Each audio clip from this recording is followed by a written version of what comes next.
Bonjour à tous et bienvenue dans cette nouvelle Open the Watt en compagnie de Seb. Eh oui, c'est moi. Donc, la boîte d'initiation de Héros et Dragons, que je vais dévoiler sous vos yeux. On dirait un petit peu le logo de Donjons et Dragons, disons. C'est effectivement compatible Donjons et Dragons, puisque ça utilisera la même mécanique. Ok. Alors, on retrouve les classiques 7D de base du jeu de rôle. Donc, jusque-là, rien de nouveau. Des fiches de personnages.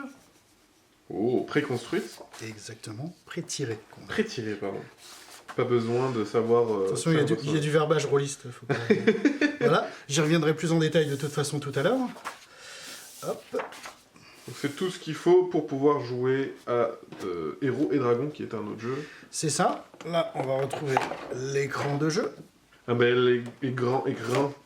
Le grand écran de jeu. Ok. Voilà. L'illustration me rappelle pas mal celle de Donjons et Dragons 4, hein, avec un amas de monstres, un gros bestiaire devant les différents adversaires qu'on peut rencontrer. Ça se passe dans le même univers? Alors, pas vraiment. Pas vraiment, non.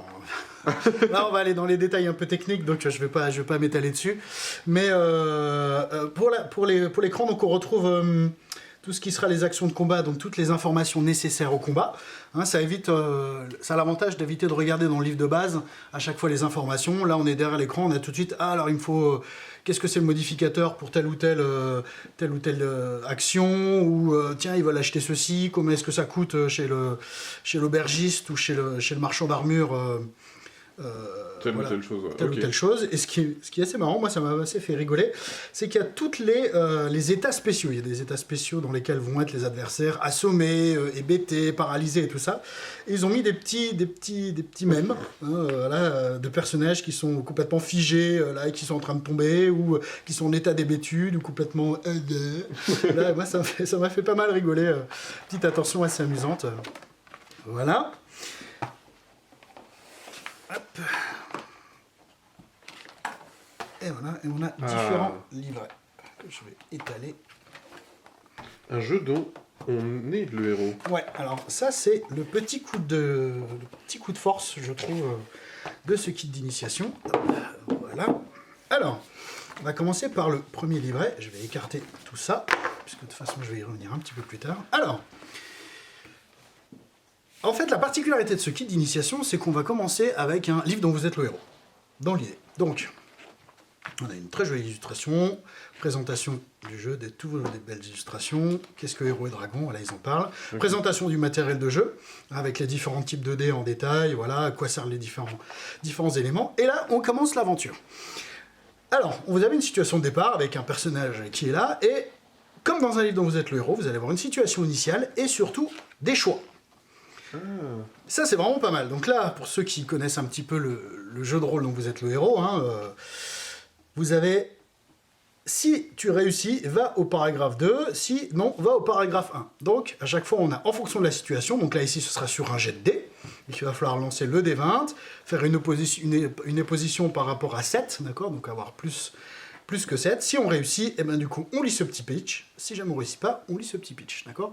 Ça, c'est une aventure vraiment seule. C'est le meneur de jeu, ou le joueur, hein, au hasard, qui, lui, découvrira le jeu de rôle à travers une partie de livre dont vous êtes dans l'idée. Hein. Voilà, donc on a une petite aventure. Donc il y a différentes petites mécaniques qui vous sont expliquées au fur et à mesure.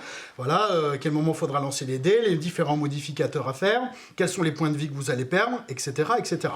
D'accord ? Parce qu'une grosse partie de l'intérêt du jeu de rôle, c'est les choix. Donc là, ici, tous les choix vous sont proposés à chaque fois en fonction des réussites, les conséquences, etc. etc. Voilà, donc l'aventure continue, on a de nouveau des belles illustrations, donc il y a vraiment, ici, un livret entièrement dédié à ceci. Donc là, c'est une aventure que vous faites seul. Ok. Qui permet de bien appréhender le jeu, de comprendre ses mécaniques. Ça, c'est vraiment top, parce qu'on comprend rapidement l'idée de... en fait, le jeu de rôle, concrètement, mais c'est quoi ? Voilà. Donc là, on a vraiment cette bonne idée. Okay. Avec les petites mécaniques essentielles qui vous sont expliquées. Ça, c'est vraiment pas mal. Ce que je trouve vraiment astucieux, c'est lors de ce deuxième livret, ici, on fait intervenir ici les personnages. Donc on choisit, chacun un des petits persos. Un des 4 personnages. Un des 4 personnages qui sont proposés. Hop, hop, hop, hop, hop. Et, donc je vous explique la fiche de personnage, je vais y revenir juste un petit peu plus en détail après. Et là, on continue dans une idée de livre dont vous êtes le héros, mais par contre en groupe. Donc là, ici, le meneur de jeu va lire le texte, tac, tac, tac, tac, ici, on se passe, et il va demander aux joueurs, hey, qu'est-ce que vous voulez faire? Est-ce que vous voulez aller plutôt voir l'aubergiste, ou est-ce que vous préférez voir plutôt le voleur qui est parti là? Donc, on reste sur la même démarche, on va dire, de livre dont vous êtes le héros, mais ici à faire en groupe. Et ça, je trouve ça très astucieux, c'est pas brutal, donc on fait bien la transition entre la phase solo et la phase où on est tous ensemble à jouer. C'est vraiment petit à petit, on part du livre dont vous êtes le héros, et regardez, ça s'affine vers du jeu de rôle où vos choix ils sont un peu plus étendus. Exactement, et ça c'est vraiment, c'est vraiment surprenant et une très très bonne idée de la part de Black Book là-dessus, je leur dis chapeau bas. Donc pareil, même maquette, on n'est vraiment pas déstabilisé dessus. Hop là, naturellement, on lit les petits pitchs, voilà, il faut faire tel ou tel jet, et en fonction des conséquences, on continue, comme le livre dont vous êtes le héros, en fonction des différentes situations, à aller aux différents numéros de la suite de l'aventure. Ça marche. Voilà. Et là, c'est à plusieurs, par contre. Ouais, et là, c'est vraiment plusieurs. Donc pareil, il y a vraiment juste besoin de lire. Hop, le meneur de jeu a juste besoin de lire. Voilà, il se passe ça. Hop là, ils font les résolutions des actions avec les différents dés. Et hop là. Ça, c'est vraiment pas mal. Et enfin, à la fin de ce petit livret, donc qui sera celui du meneur de jeu, vu qu'il n'y a que le meneur de jeu qui l'a, comme c'est lui qui est plus ou moins l'arbitre des actions et qui va définir les actions, il y a à la fin du livret un petit résumé des principaux éléments des combats. Donc comment ça se passe les actions, comment ça se passe les lancements de sorts, les attaques et tout ça. Voilà, sur une simple double page. Voilà. Donc comme j'ai dit, là je vais vite faire une petite transition sur les fiches de personnages. Voilà, donc ça c'est le héros principal. Moi ce que j'ai trouvé vraiment super, c'est la clarté de la fiche de personnage. Donc comme j'ai dit, on reste sur la mécanique de jeu de Donjon 5. Donc là j'ai pris une fiche de personnage de Donjons et Dragons officielle. Voilà, donc moi je la trouvais déjà sur la version 5 claire, beaucoup plus claire que ce qui était avant. Et là j'ai trouvé qu'ils ont fait encore plus clair, et là je leur dis aussi un coup de chapeau. On a de nouveau les mêmes caractéristiques ici, avec les chiffres en grand, qui sont tout de suite repérables. C'est clair au niveau de l'écriture pour les compétences et tout ça, les bonus de race et tout. Donc, moi j'ai trouvé vraiment que c'était ça là-dessus, c'était vraiment un joli coup. C'est chouette pour ceux qui découvrent le jeu Héros et Dragons, s'ils passent après sur Donjons et Dragons, ils ne seront pas déboussolés parce qu'ils auront des repères. Exactement. Voilà. Très bien. Ça c'est les personnages. Et il y a encore 2 autres livres. Et oui, je vois toute ton impatience. Alors, le livre 3. Voilà, donc là ici on est sur du sérieux. Ça rigole plus. Ça y donc est, là, on sait jouer. C'est les règles. On y va. Donc là, on a toute la file. Alors, je vais pas aller dans les détails, mais on a tous les règles du jeu. Clac, clac, avec qu'est-ce que c'est les compétences, chaque équipement. Voilà. De la règle. Là, on attaque vraiment le cœur de Donjons et Dragons dans sa mécanique en elle-même. Héros et Dragons. Voilà. Oui, mais on reste sur la mécanique de Donjons et Dragons. Ah d'accord, donc, d'accord.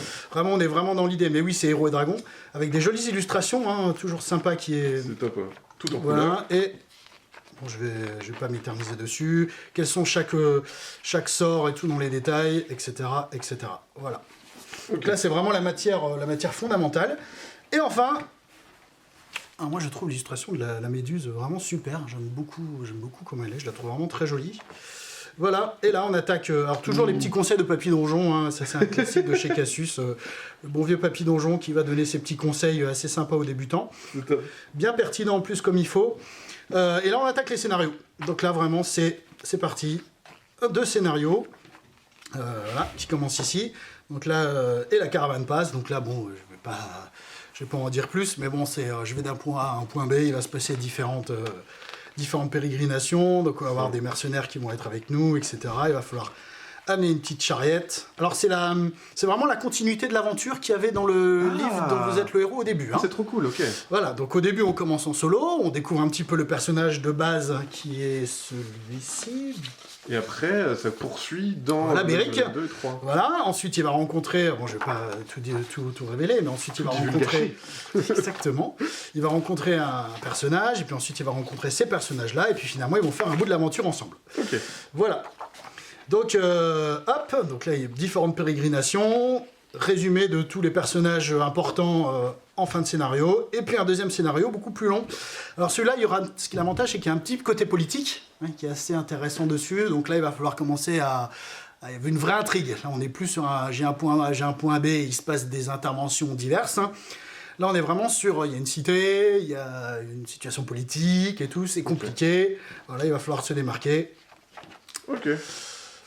Et donc, il y a vraiment une progression franche entre le début où c'est solo et c'est très guidé, puis les choix s'intensifient, on a la livre de règles, et après les vrais scénars avec un dernier scénar très ouvert. Ouais, enfin, des monstres, d'accord, pour ceux qui auraient envie un petit peu de faire leurs aventures. 10 nouveaux monstres, un petit bestiaire, un petit peu enrichi. Voilà, hop. Des belles bêtes. Hop, des belles bêtes, voilà. Quelques objets magiques aussi, si, oh tiens, bah, vous avez trouvé ceci, vous avez trouvé ceci, voilà. Un petit condensé pour poursuivre un petit peu l'aventure.